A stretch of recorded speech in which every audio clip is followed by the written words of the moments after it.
High বন্ধুরা, তোমাদের একটা কথা বলি। আমাদের জীবনে টাকা সবার সব ক্ষেত্রে প্রয়োজনে লাগে, যেটা ছাড়া আমাদের চলে না। কিন্তু ওটার জন্য আজকে বিভিন্ন সম্পর্ক, আত্মীয় স্বজন বলো, বন্ধুবান্ধব সবার মধ্যে নষ্ট হয়ে যায়। তার জন্যে সেই সম্পর্কটা থাকতে গেলে তার জন্য প্রয়োজন মন, ব্যবহার, ভালোবাসা। সেটাই টাকার জন্য চলে যায়। সেই টাকার লোভ লালসার জন্যে সে সম্পর্কগুলোকে নষ্ট হয়ে যায়। বিশেষ বলতে পারো, আত্মীয় স্বজনও বলো, বন্ধু বান্ধবও বলো।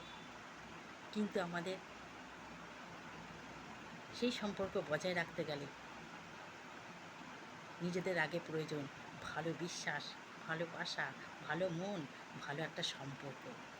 বুঝলে বন্ধুরা?